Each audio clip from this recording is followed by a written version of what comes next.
Dr. Haley Fox is an integrally informed psychotherapist, teacher, speaker, and writer.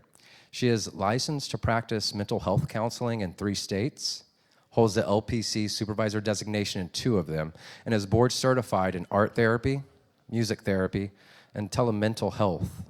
She is a registered expressive arts therapist. Dr. Fox completed an intensive training program in psychedelic-assisted therapy through the Integrative Psychiatry Institute and is one of the key contributors to the training curriculum for Midwest Psychedelics. Her theoretical orientation is grounded in archetypal psychology, including the role images that play in the human experience. Dr. Fox lives in the Ozarks, where she operates a solo practice. Please help me welcome Dr. Fox.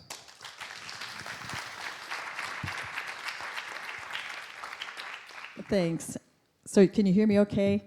I should probably ask, can you also see me okay? I'm not.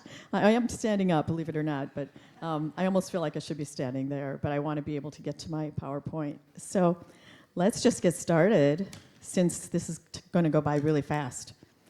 Oh, wait a minute. Oh, I know, I hit that yellow thing, right? Okay, there we go. So now I just need to go slideshow. Okay. Here we are. And okay, we'll use that. Alrighty, gifts from the Imaginal Realm, Psychedelic Experience and the Arts. You've already heard my bio. I can skip past that. Let's start by, let me just saying, I'm going to share with you today some thoughts about my thinking as a therapist and as a psychotherapist. I really view that as care of psyche or healing of psyche. That's how I understand psychotherapy. And with drawing heavily upon the imaginal realm, especially as an art therapist, I've come to appreciate that images come to us not only through the art making that I'm accustomed to doing, but also through psychedelic experience and other experiences too. So what is the imaginal realm? Well, let's start by talking about what is reality, maybe. That's kind of a big question. If you go to see a psychotherapist or a psychologist and do an initial intake or assessment, one of the first things they'll likely do is what's called reality testing. So they'll ask you, what's your name? Do you know where you are? Who's the president? Do you know what day it is? These are all ways of assessing your awareness of and your groundedness in the physical realm, the manifest physical realm. That's a form of reality. It's not the only reality, but I point that out because I want to explain how I see the imagined realm as distinct from that. The manifest realm, and this is kind of a confusing slide, but if you just look at the first column, it's bound by the limits of space and time. It's literally, physically embodied. It's actually our agreed upon consensual reality. I would say it actually issues from the imaginal realm. But for example, we all would probably agree that this thing here is solid. It looks solid, it's flat, it's hard, I can hit it. In fact, it's a bunch of atoms moving around. You could even say it's just an energetic piece of something that, in my view, issues from the imaginal realm. But it is important to understand the physical realm. It's the one we work in. It's the one most therapists actually live and work in. And particularly if you're cognitively oriented, cognitive behavior therapy is all about what's present to you here in this physical realm. It's an illusory realm, though. It's not the only realm. What it issues from, as I said, I believe, is the imaginal realm. And that's quite different qualitatively. It's unlimited. It's expansive, transcendent to the manifest realm. It's where images arise and come to greet us in all sorts of ways. It has also this sense of otherness, which makes it kind of a divine realm. When we feel like something, an awareness or an insight or even an image comes to us and it has a sense of otherness, we think, where did that come from? It's a surprise, it's a mystery. I didn't think that up, it just arrived to me. That gives it that sense of divinity. And it's much more expansive than anything my limited, narrow ego can come up with. So I'll say one more thing, and I don't want to get too philosophical here, but in Hindu tradition and in Buddhist tradition, there's this notion of the three turnings. You can see I've written up here, the world is illusion. That's the first turning. Recognizing, this is an illusory realm. The manifest realm isn't really real. I can transcend it. I can access something much more expansive than this imaginal realm. So the world is illusion. There is only Brahman, which is a transcendent realm in Hindu.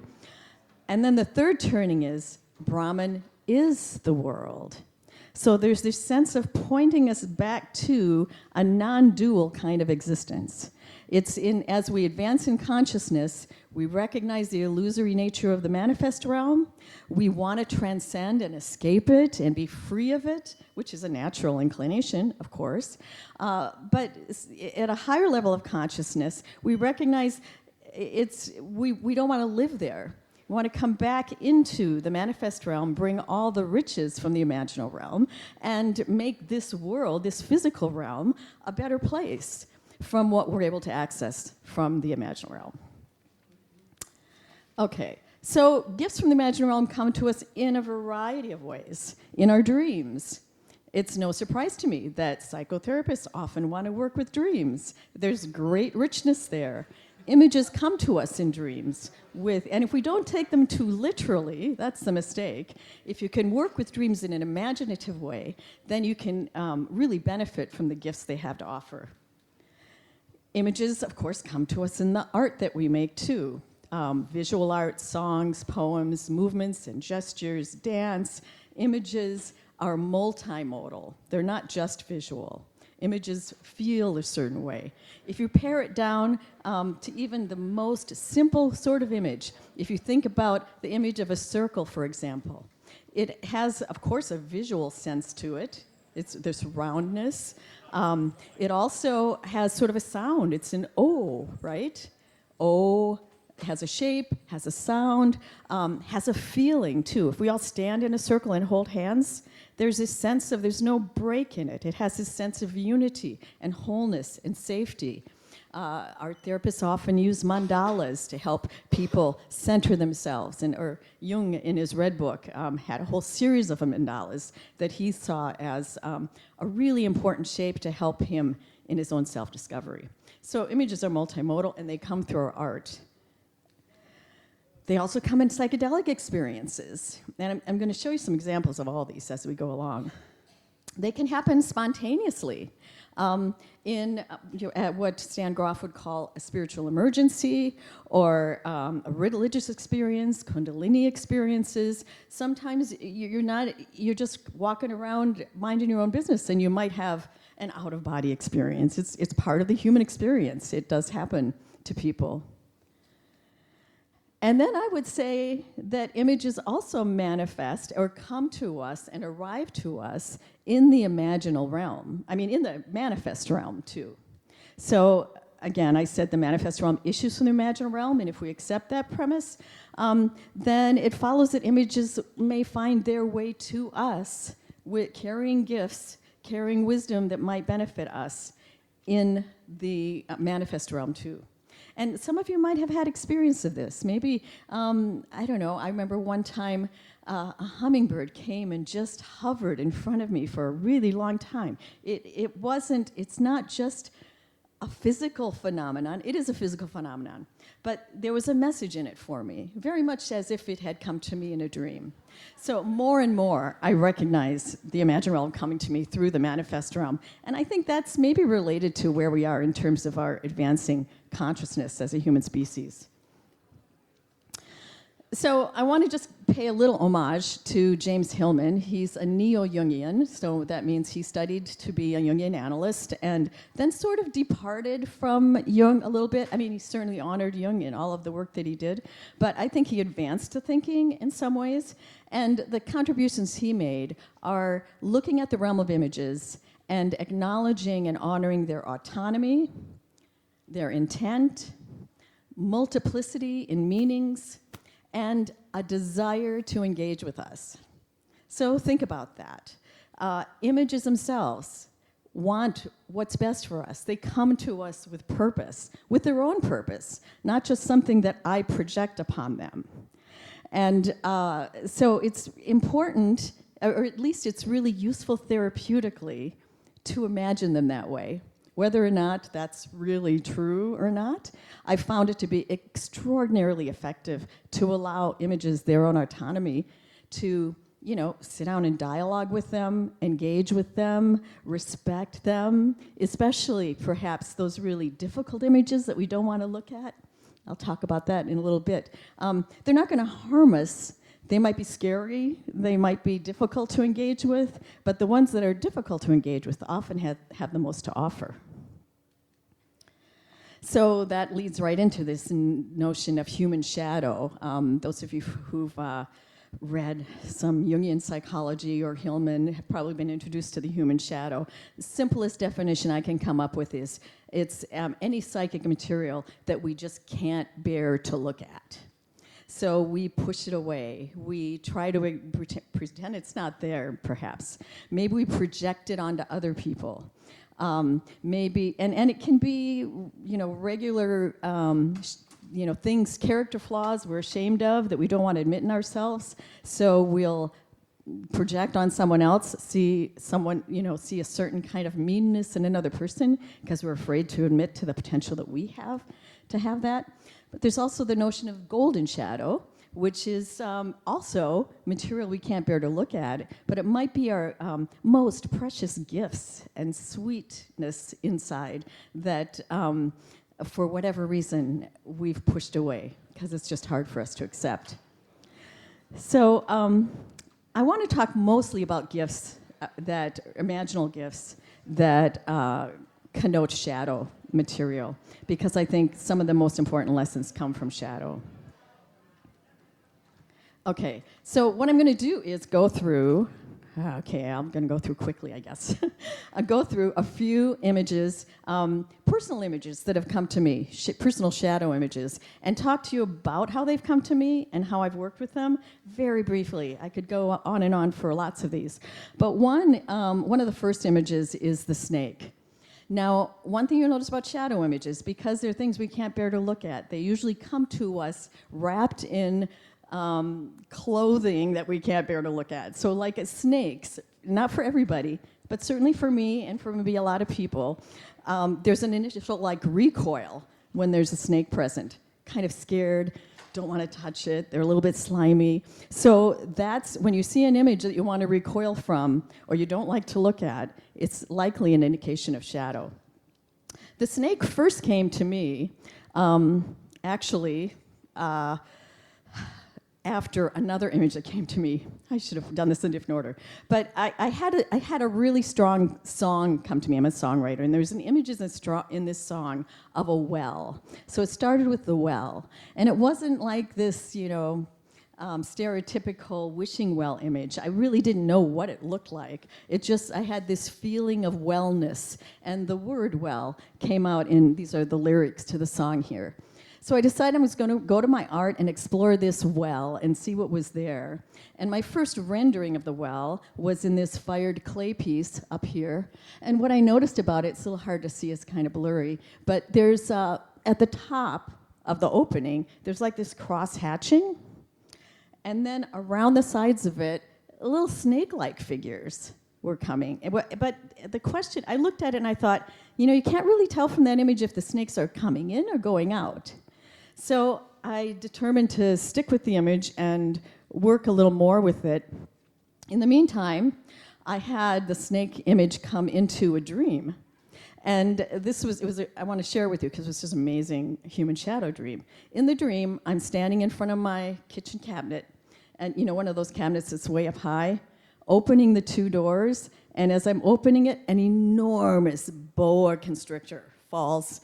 It must have been like this big a diameter, maybe 20 feet long. And as it's falling, the thought occurs to me in the dream, oh my gosh, I put that snake up there when it was just this big. And that's the way of shadow, right? I'd stuffed it away, forgot about it, left it in the cabinet. In the meantime, it grew to enormity. And this was a painting I did to try to capture some aspect of that image, which was kind of the enormity of it. So, as I said, I couldn't tell whether the snakes were coming in or going out of this image, if you look in the bottom left-hand corner. I had an art-based research group I was working with at this time, and we would use different art materials when we got together. This one day I decided, let's use bread dough. Maybe I'll make some bread bowl. I was making some soup. We usually had lunch when we worked together. So I made that top left, shaped my bread dough over this very large bowl, and put it in the oven to bake. My counterpart, another artist across the way from me, found this teeny little cereal bowl and shaped the one immediately to the right of that. She had done kind of a lattice top, almost like a pie. I know as she was doing it, you might see there's certain of those spaces are plugged. She would make little balls and plug them, and I was having like a visceral response to that. It didn't feel good, but I didn't say anything. Didn't want to stop her process. But as we're standing, and I've got the spoiler right there for you, but as we're standing talking about her art, she spontaneously picked up her piece and put it right on top of my piece. And in doing so, suddenly we saw these snakes again. Now, I didn't purposely make snakes, but it was like a design, I thought, but they sure looked snake-like. And now you can see that initial cross-hatching has become this broader lattice work. It's like the second in a series. And because it's spread further, I suddenly had the awareness, oh, those snakes are coming out of the vessel, out of the well, not going into the well. So that's kind of an elaborate description of how to work with the images as they arise. There's more to it, but I have 2 other images I want to share. This next one is bogey. And this image initially arose to me and really just stayed in that experience, I guess, in a psychedelic experience, in my own personal experience with iboga, hence the name bogey. But I let AI kind of help me out in rendering bogey. It was just hard for me to render it, but boy, AI is great. He looked just like that. And he was this gnarly little figure who arrived into my iboga experience very early on and just was a companion with me throughout the whole thing. And he would be, I say gnarly. He was like, I don't know, some people might say he was ugly, but he was very endearing and kind of tough talking and rough, but a big, big help to me through that experience. I had some hard work to do, and he just kicked my butt and made me do it in a good way. So that was bogey. And then finally, last evening, I sort of invoked the pregnant spider. I should do a trigger warning for this. Sometimes when you see an image that's a shadow image, it's so disturbing you don't want to look at it, and other people might not want to look at it either. And this is an actual photograph I took of the pregnant spider. This is the most present to me now image that I'm still working with. This image actually first appeared to me in the manifest realm on top of my peony bush. So I took this photograph. This is a pregnant spider, and when she first appeared, I just froze. I thought, my first thought was, oh my God, if I do nothing, I will have hundreds of spiders crawling all over my garden, maybe crawling up on me. It was like really unsettling. And I hate to even admit this, but I contemplated murder momentarily. I thought, what am I going to do to not let this spider have all these eggs, and yet, I forced myself, I know better, so I forced myself to pause, to contemplate, to give her space. I recognized, first of all, this is her home, not mine. I need to respect it. And she just stayed there. So she. Oh,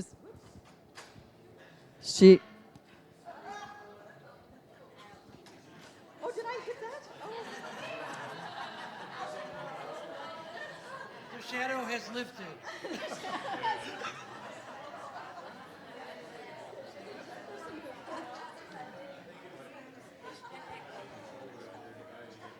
Oh, so maybe it wasn't me.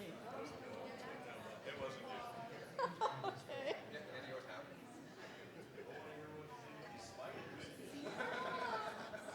you. Okay. Yeah, this is a tough stopping point. Yeah. But,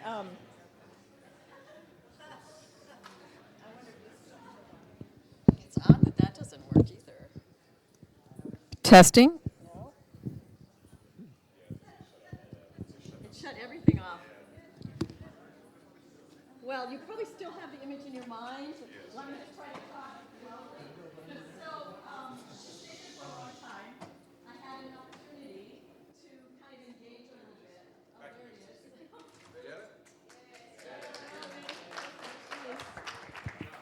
Check, check, check. Okay, we'll use that one. So again, can't bear to look at it, so it just all disappears. So it seemed like an important image, and I determined to spend more time with it. But then I forgot about it. A couple days later, I wasn't thinking about it. I wasn't working on it. I didn't take it to my art. But then I had another dream about a pregnant spider. The pregnant spider came to me in the dream, clearly to remind me not to forget about it. So in working, and I did take it to my art, I don't have images of that to share, but I think another avenue, especially when it comes to creatures and our environments and so forth, it can be really useful to look up sort of the habits of these creatures, the nature and so forth. It's another avenue into understanding the image. So I started to study the habits of spiders. I resonated with a lot of it. Spiders tend to be sort of isolative. And I was like living alone, not a lot of people around at the time. Also, they're good at sort of building webs. And, I thought about that technologically as well as building networks and things like that. But then there's this issue of the pregnancy. And it wasn't too long before I discovered this was actually a golden shadow image for me. And that pregnancy was symbolized for me, gosh, this is so personal to share, but I'm going to share it anyway. Symbolized for me sort of a horde of gifts just waiting to be released into the world. My babies that I honestly have kind of hoarded in my life. I'm really shy. I don't like to share much.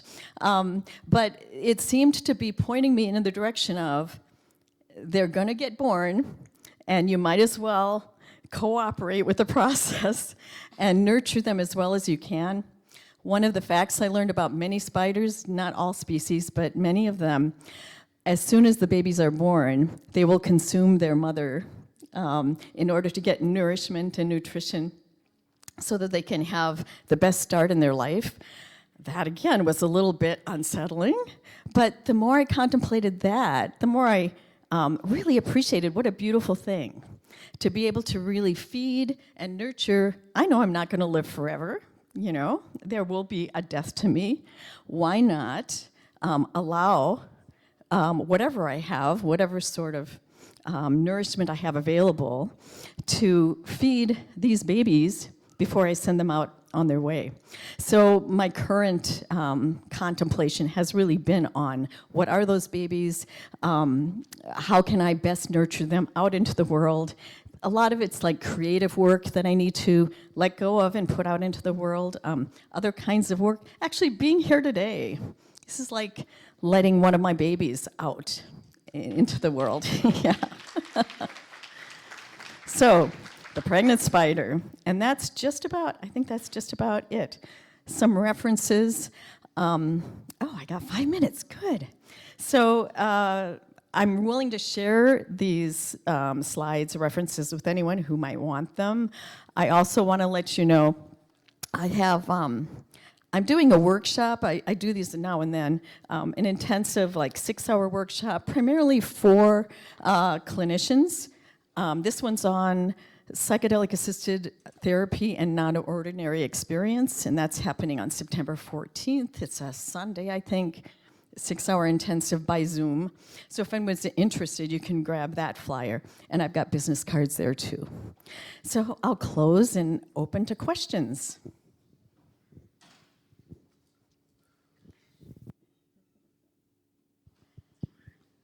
Yes. I would like to know more about you said art-based research group? Oh, yes. So I'm a researcher, and my specialization is in arts-based research. So I've done a lot of other kinds of research, but that's sort of my thing. And with arts-based research, art and art making is the primary tool of inquiry, which is really useful, especially if you're exploring ineffable experience that can't easily be put into words. So my master's thesis was art-based, my doctoral dissertation was arts-based, I've done some post-grad arts-based research. But this particular arts-based research group was actually, I was living in Minnesota at the time, there weren't any art therapy programs in that state, but there were lots of artists. So I just got some artists together so that the art could communicate with each other. And I used that to help more deeply inform my topic, which at the time was on songwriting and human shadow studies. So, yeah. Yes? You know, it's actually like a different dimension. It's not another place it's separate from. But when I'm really aware of and bound by the space-time continuum, I know I'm in the manifest realm right now. However, the Imaginal Realm is in me too. It's a little bit like if you think about Jung's concept of the small S self and the large S self. The small S self is ego. It's what I'm aware of. It's where I'm standing now. It's the small I. But there's a larger I, the large S self, that's connected to the transcendent realm. So that I that was present at the Big Bang, that created the whole universe, is still present. In a way, there's only one consciousness. And yet, I have this sort of local ego awareness that sort of issues from that. And in my view, both are present at all times. But the ego awareness can only kind of know what's right in front of it. So the way I know that the Imaginal Realm is arriving to me, and I give it that autonomy. I can't exactly go grab it. It arrives to me, and the way I know that is by that sense of otherness. By, where did that come from? I'll be doing a painting, and I'll think, I didn't mean to make an owl there. What's an owl doing in my painting? It arrived from the Imaginal Realm. So it's really that kind of feeling state that you get with it, I think. Yeah, that sense of otherness. Yeah. The truth is, I already know what they are. I don't really have to look for them. It's more about having the courage to admit and allow, and maybe get encouragement from friends who know me well, and things like that. I mean, I think we all have some access to that. Let me share, hopefully this is a relevant story. I worked for many years in correctional facilities with correctional populations. And I remember I was in a medium security prison once, and I did this art therapy group, and there was one gentleman in the group who was just a multi-tattooed, Harley-driving, tough guy who wore that sort of persona and was proud of that. So for him, that was the image he wanted to be seen by. And we did this technique called a scribble drawing. And with that, you just take, you let color choose you or something, put it in your hand and just make a scribble. And then you try to look at it and see what you can make out of it. So he had this scribble like this, and he looked at it and he made a snake out of it. And he's talking about it saying, ooh, this is a snake in the grass. It's going to bite you if you don't. And he's got grass coming out and so on. And that really resonated with, I think, his surface persona. Well, he finished before anybody else did. So he's sitting there, and I said, go ahead and make another drawing if you want to. So on the other side of the paper, he had just used one half the paper, he made the exact same scribble, and then he created this beautiful, sweet bouquet of flowers. And as he finished, started tearing up and talking about the love of his life, who had died of cancer 4 years previously. And he always brought her flowers, and he always wrote her poetry. And that was sort of his golden shadow that was finally coming out. And so I say that because I think he knew that about him. He just, it wasn't readily sharing it. It was hard to access. Often we keep shadow away, not mostly because we don't want other people to see it, because of the way we don't want to be seen. So the truth is, I already know. Yeah, it's just finding it. Yeah. Okay, are we out of time? Yeah, okay. Well, thanks, everyone. Wonderful to see you all.